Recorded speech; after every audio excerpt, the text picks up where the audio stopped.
उसकी शादी हुई, ऑपरेशन हो रहा था, बच्चा होने वाला था उसको, ऑपरेशन हो रहा था और उसकी डेथ हो गई। उसकी डेथ हुई 1926 में, 4 अक्टूबर 1926 में उसका देहांत हो गया। ठीक है, सॉरी 4 अक्टूबर 1925 में उसका देहांत हो गया। 1926 अगले साल 10 महीने बाद किसी दूसरे घर में। ये शांति देवी और लुमड़ी देवी की कहानी है क्या? अच्छा, सुना है आपने? हाँ। आपके कई दर्शकों ने नहीं सुना होगा, पर उसमें और भी कुछ चीजें हैं जो शायद आपने नहीं सुनी होंगी। अच्छा। एक बच्ची पैदा हुई जिसका नाम था शांति। 4 साल की उम्र तक वो बोल ही नहीं पाई, जबकि बच्चे 1.5-2 साल में बोलने लग जाते हैं। 4 साल तक वो कुछ नहीं बोली। 6 साल की जब हुई तो बोलना शुरू की, और क्या बोली? बोली कि मेरा घर नहीं है, मेरे को मेरे घर छोड़ दो, और तुम लोग मेरे को शांति शांति क्यों बोल रहे हो, मेरा नाम चौबाइन है। तो माँ बाप को लगा कि पता नहीं कुछ तो भी बोल रही है। बोले मेरा नाम चौबाइन है, मेरे पति का नाम केदारनाथ है, उनकी कपड़े की दुकान है मथुरा में। कोई उनके घर आया और उन्होंने ये बात सुनी, तो उन्होंने मथुरा तार भेजा कि क्या वहाँ कोई केदारनाथ है जिसकी कपड़े की दुकान है? तो पता चला हाँ वहाँ केदारनाथ है, वहाँ उनकी कपड़े की दुकान है। तो इस लड़की को, 6 साल की बच्ची को ले जाया गया मथुरा। वो उस गांव के बाहर पहुंच के ना, वो वहां से अपने घर तक का रास्ता खुद तय की बिना किसी से पूछे। उसको मालूम था कि इधर से मेरे को जाना है, कौन सा मेरा घर है। जब घर के अंदर गए तो उसका एक टेस्ट लिया गया। केदारनाथ बूढ़े हो चुके थे, केदारनाथ को सामने बिठाया गया और बोला गया कि केदारनाथ के भाई है। बोली झूठ बोल रहे हो, ये केदारनाथ है, ये मेरे पति है। वो बोली कि मैं ऑपरेशन में मेरी डेथ हुई थी और मैंने इस घर के फला फला कोने में कुछ पैसे छुपाए थे। वो गई और उस कोने से वो पैसा निकाल के लाई जो उसने छुपाया था। ये बात आग के जैसे पूरे भारत में फैली।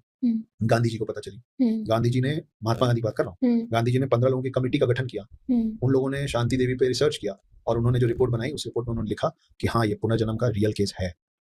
और फिर गांधी जी बाद में उससे मिले भी। ऐसे ही एक केस रिसेंट है, मुंबई में एक जगह है बोरीवली, शायद सुना होगा।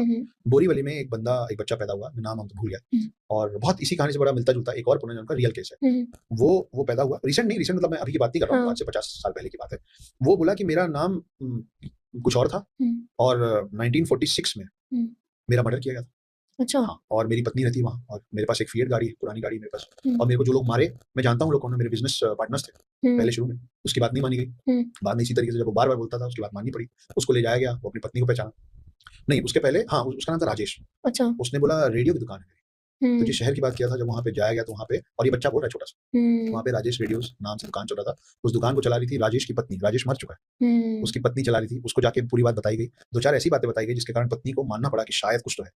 वो इस बच्चे से मिलने आई, उनकी कुछ ऐसी प्राइवेट बातें जो भी, ये इस शहर आई मिलने, और ये मारुति गाड़ी में बैठ के आई। तो ये बच्चा जो अपने आप को राजेश बोलते थे, भाग गया गुस्से में आया, बोले इस गाड़ी में क्यों आई हो, मेरी फिएट कहाँ है। वो फिएट बेच चुकी थी। अच्छा। वो वापस गया, वो बताया कि मेरे को क्यों मारा, किसने मारा, और इस पुनर्जन्म के बच्चे के गवाही पे उन लोगों का केस खुला, राजेश के मर्डर का केस खुला। अच्छा। और उन लोगों को सजा हुई।